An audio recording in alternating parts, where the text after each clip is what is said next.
It is my great honor and joy to welcome Alyssa Healy up next.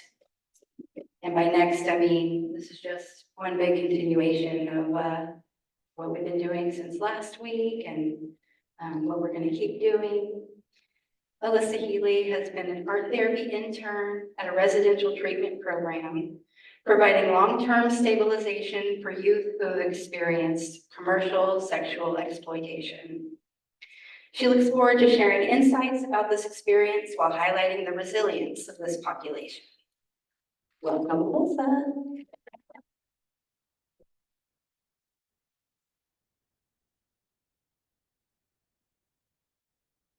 Thank you, Melissa.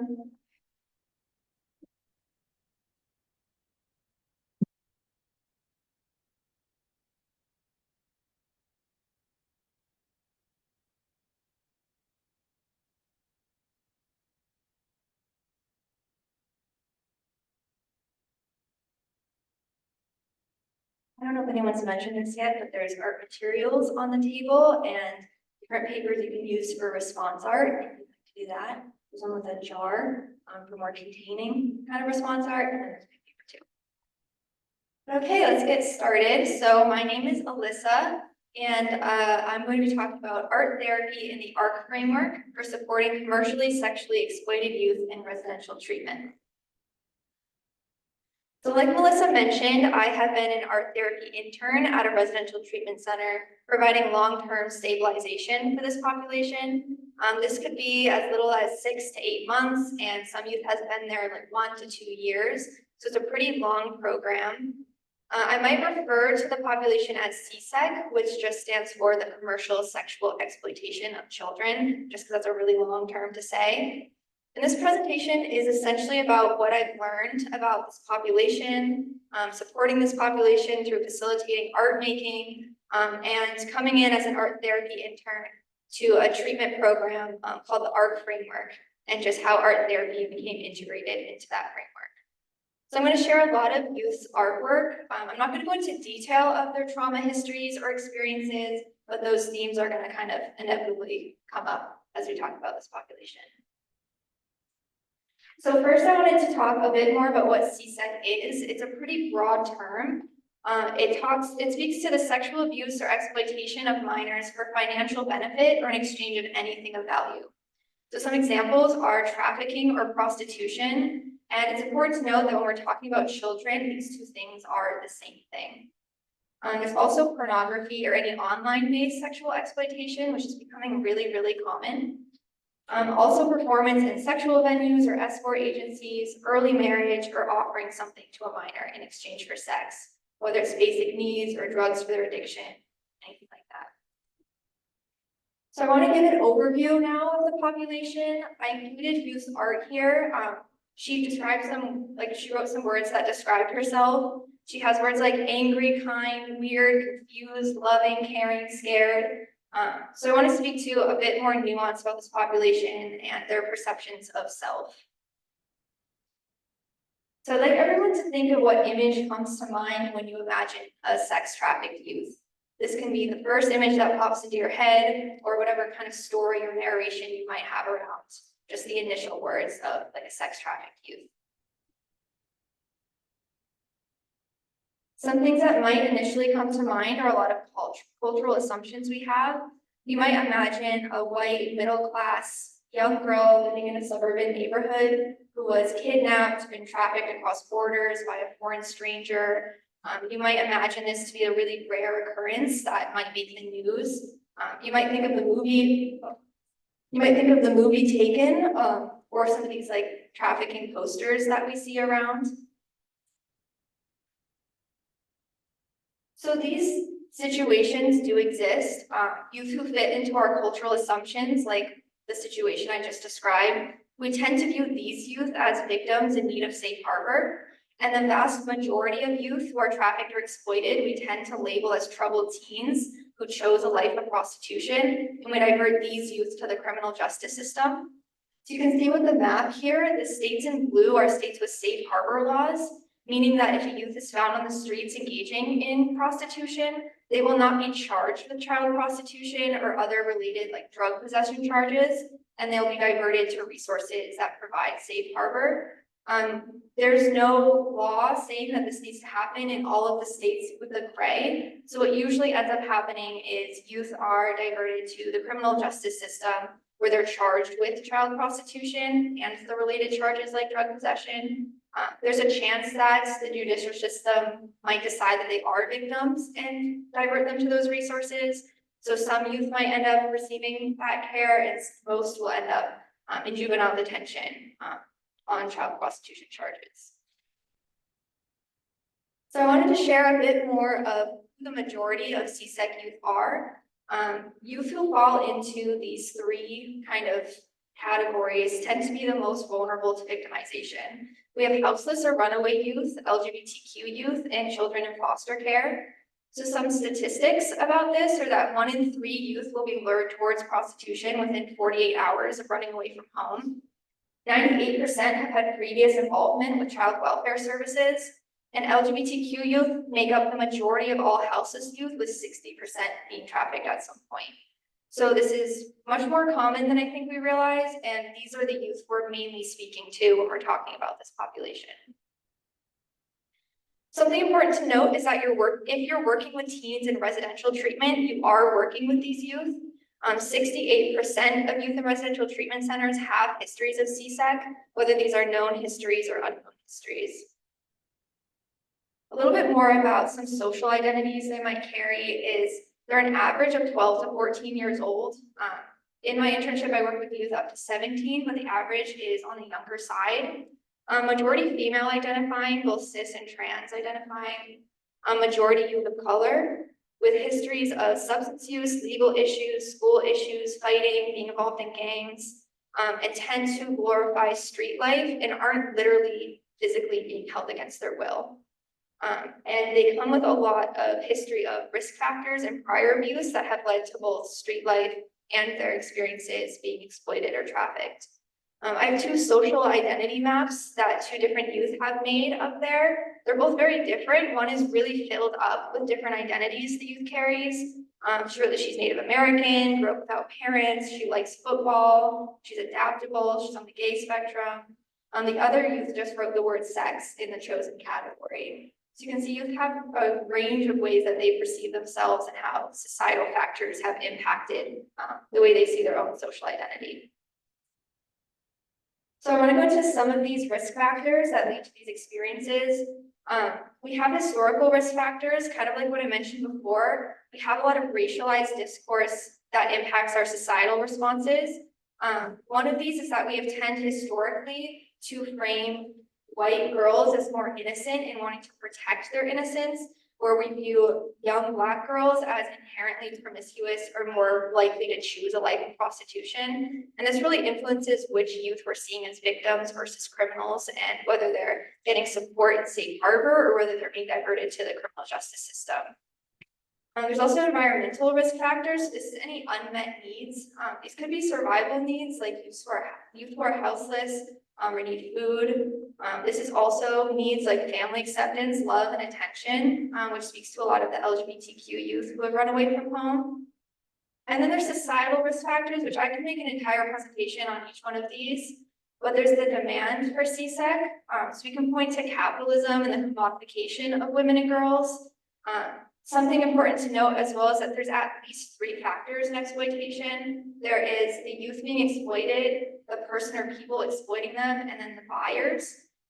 In youth, and sometimes the people exploiting them are charged with like child prostitution charges, but the buyers rarely really like get charges. And they're the ones driving the demand for the exploitation of children. There's also lack of social capital, which is the ability to attain resources through social connections. And some youth have more of this than others. So some youth might seek help from law enforcement while others wouldn't because of their experiences.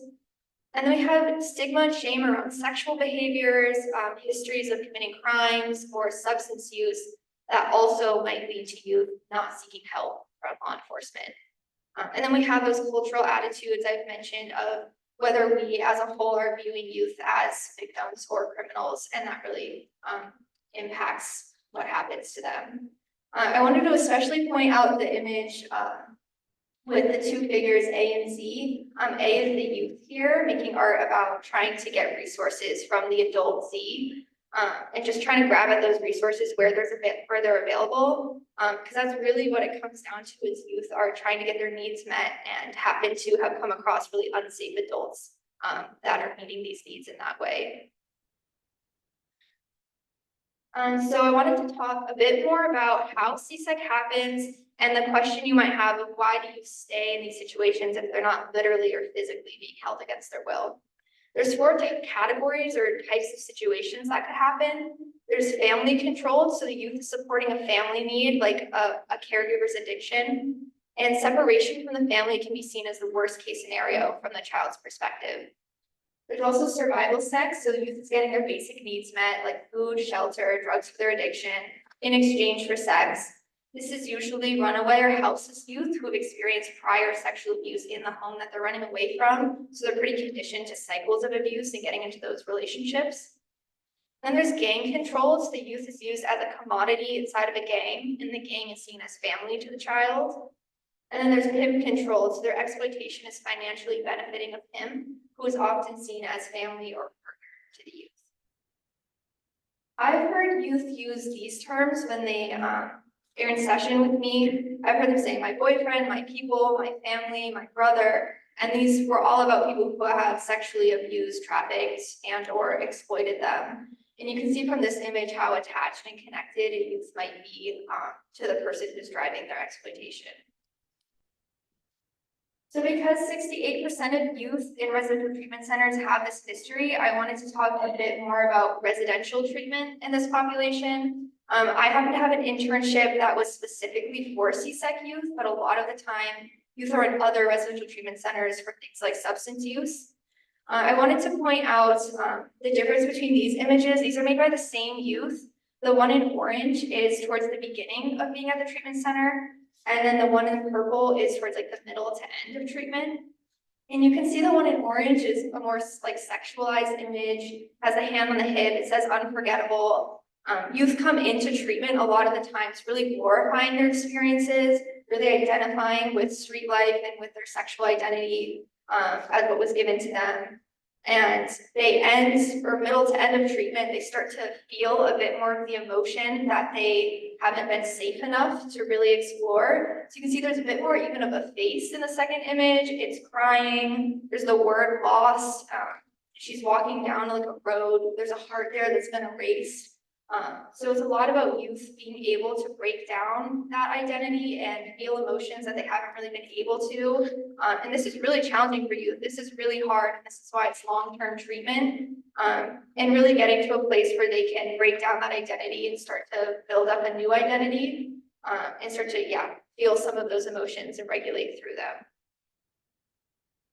So some other unique needs of this population and how we can support them are their risk factors that contributed to their vulnerability in the first place, so we can build protective factors and support their resiliency. There's also shame and stigma, like I mentioned, so we can offer nonverbal trauma processing, which could be art therapy, and I'll get into that a little bit more later. And then we can offer CSEC education.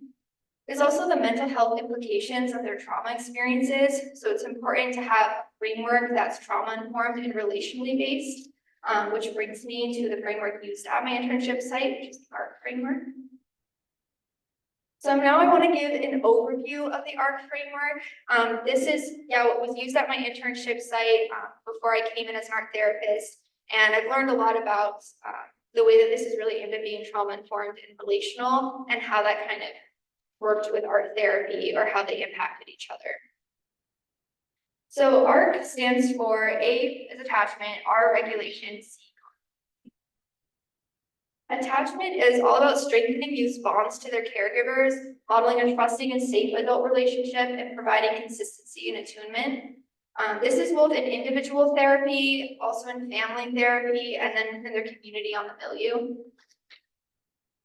Regulation is developing coping strategies to emotionally regulate, which is the ability to move through challenging emotions without harm to self or others. That last part's important because youth already have been regulating. They've been using self-harm and substances to get through their experiences. So it's really about offering alternatives to those. This doesn't really look like anything in particular. Like I've seen youth throw oranges down the hallway to regulate. We do a lot of going outside and screaming. We do a lot of like really chaotic art making. And I'll get into that more too. But it doesn't look the same for each youth. It's finding what works for them. And then competency is recognizing strengths and challenges, developing personal goals, and moving towards a positive self-concept. Sort of like what I showed in those two different images, like moving towards by breaking down identity and deciding what they want for their life, and then us as staff kind of working on those skills with them so that they're able to get there. So I'm going to go a little bit more into attachment art therapy. This is just what I noticed in sessions with youth that happened to address attachment.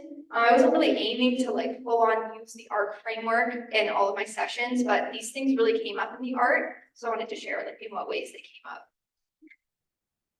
So first is that art being inherently sensory-based is able to address trauma from attachment disruptions that are stored in the body and regulate through them that way. This looked really different for each youth. Some is just using really sensory-based art materials, and for others, it's being able to kind of visually map out different mindfulness skills that they're working on, like this youth, like really drawing it out was helpful. There's also the ability for art to go beyond insight, so the ability to feel emotions in the present that are tied to the past. This youth in particular that made this artwork had a lot of early childhood neglect and abandonment and addressed a lot of those themes through making art. So it can go a little bit beyond the insight of her knowing that she had those experiences and that those might impact the way she relates to other people, but being able to actually feel the emotions tied to those experiences in the present while art making seems to be something that she used in art therapy to work through her experiences. There's also ritual as containment. So art therapy inherently also comes with a lot of ritual and opportunity for a lot of structure and containment, and the opposite of that kind of unpredictability that they're used to. So there can be like consistent titling of artwork, cleaning up of art supplies, and different like ritualistic art making for each youth. Then there's art as a relational bridge. So in this image here, it was more of like a transitional object for when a youth was leaving the treatment center. We took colors and symbols from the work that we made throughout the months that we were doing therapy together, and we made pendants for each other to keep and hold on to as a way to kind of process the loss of that relationship in a different way than she'd experienced before. This is the same youth who's had a lot of abandonment and neglect in her history. So that's one way art can be a tool for the therapeutic relationship. There's also mirroring and co-creating. For me, this has looked a lot like youth who write poetry, me responding to their poetry through making response art and showing them.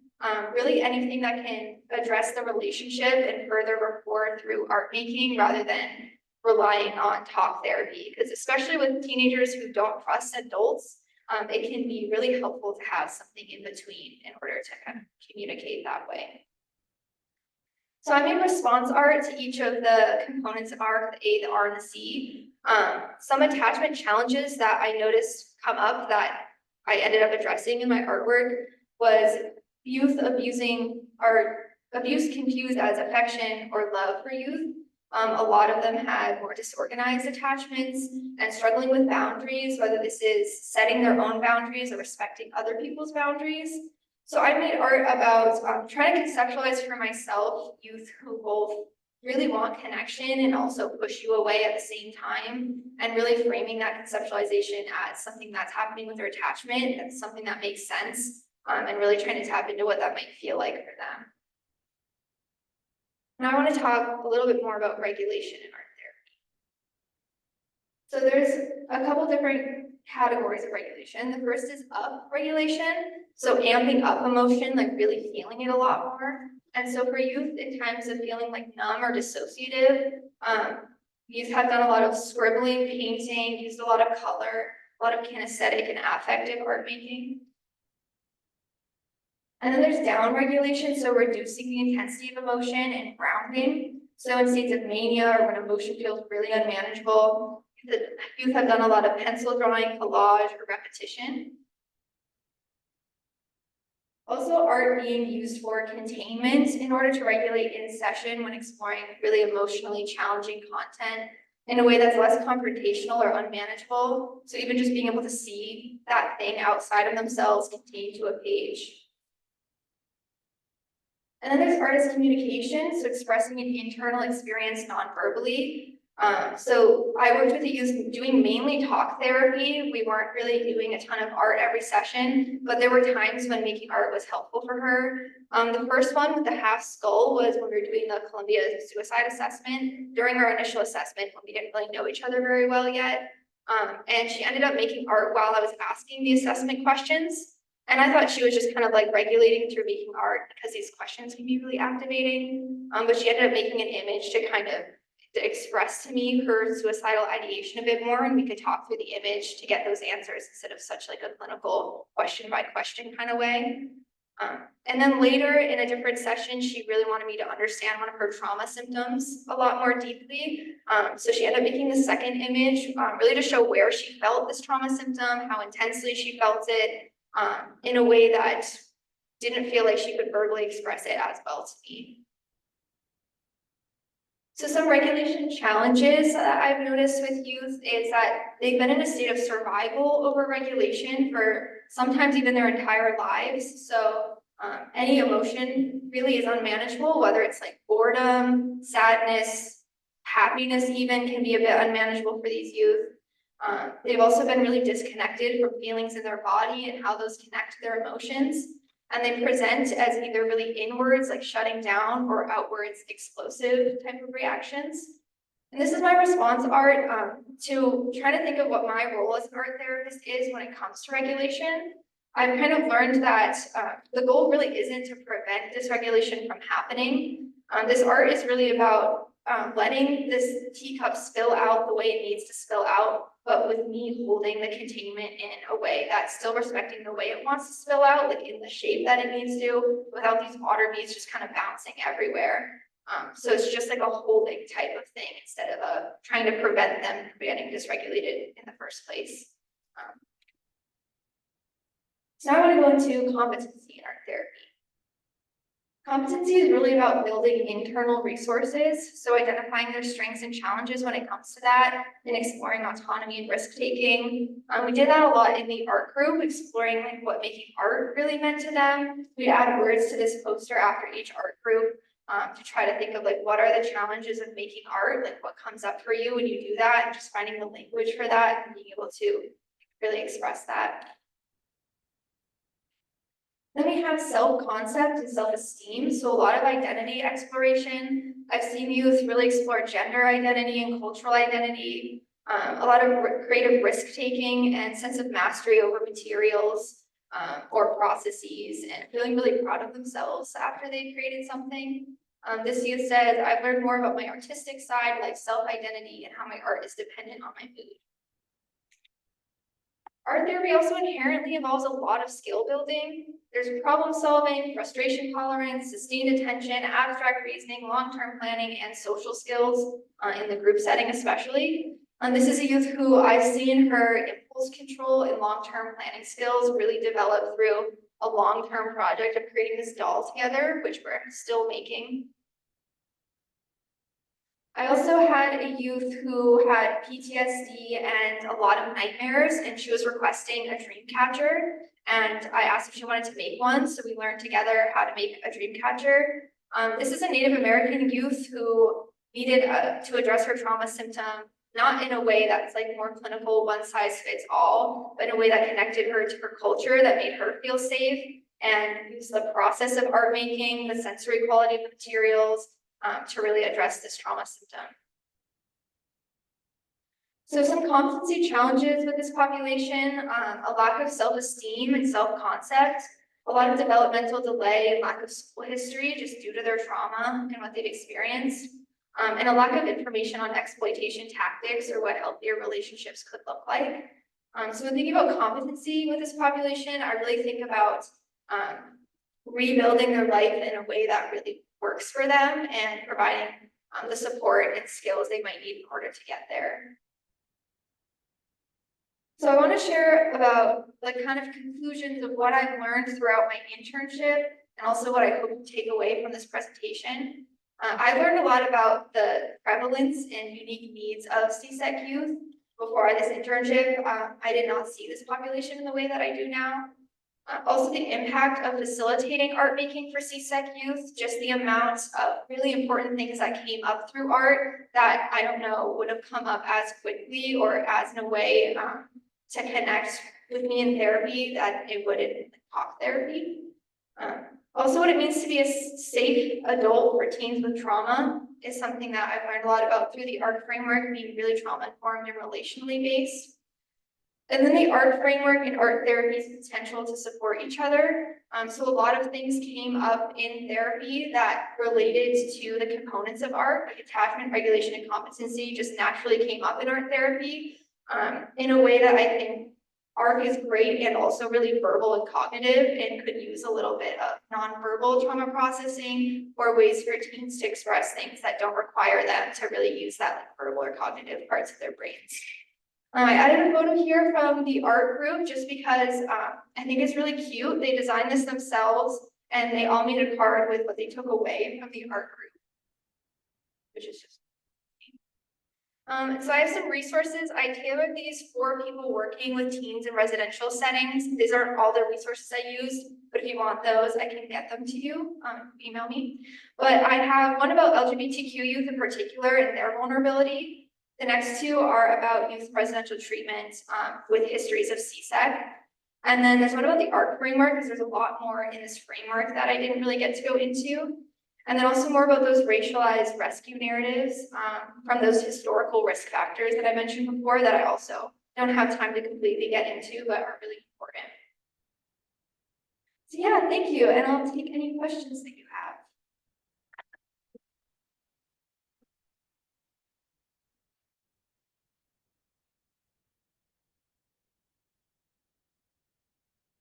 Yes. I have a question about the art that you made. Would you make art after like specific incidents that happened at your site, or was it like throughout the year? Yeah, that's a good question. Okay. Okay. Okay, good idea. So the question was about whether or not there's specific art making attached to experiences that she heard about in session.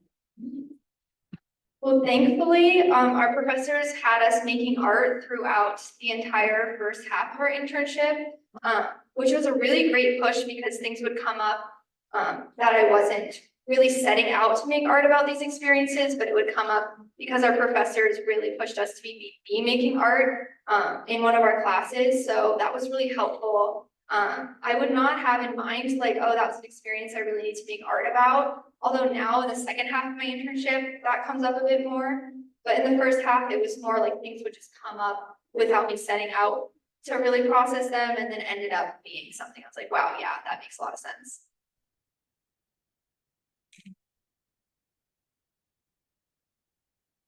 Yeah, I'm gonna walk to you, see.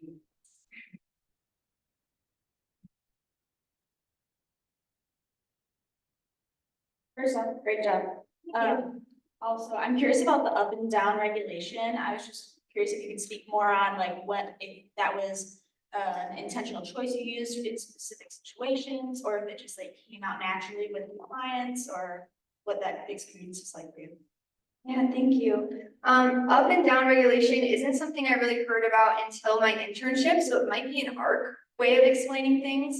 But it usually naturally came up, like youth themselves would gravitate towards things that would be regulating for them. If they didn't, I might offer the certain art materials that come with either up or down regulation. If I notice a youth kind of with lower energy, I might offer things that like have a bit of an up to them. But if they needed a lot more grounding, I think youth tended to gravitate towards those themselves. I feel like we naturally kind of know what works for us. And somehow they just kind of, they found that themselves, and I just kind of noticed it mostly.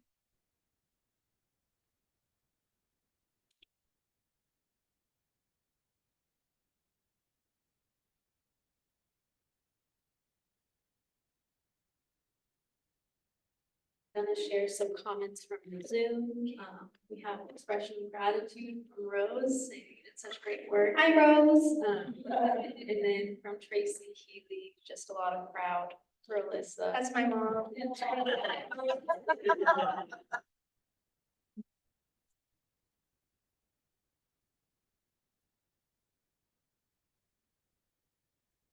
Lisa, Thank you. I'm curious how this work has stretched you and helped you grow as a clinician, and how has it shaped your future trajectory in your career? That's a good question. I feel like your opening made me emotional because I do feel like I'm a completely different person just from this last year than I was. For my future trajectory, I have accepted a position working in like home and community-based care. So with families, that's more preventative towards children going into foster care or residential treatment centers. So I think I'm a lot more interested in preventative community mental health at this point. I think I was really lucky to have an internship at a residential treatment center that I think was really trauma-informed and relationally based. And I don't think that's a lot of residential treatment for youth. And so I became, I think, a lot more interested in like the systems behind things than I was before. All the systems that contribute to what the youth have experienced, and then like which system I can be a part of, in which like I feel more drawn to. So I mainly learned a lot about that and like gained a lot more passion behind that.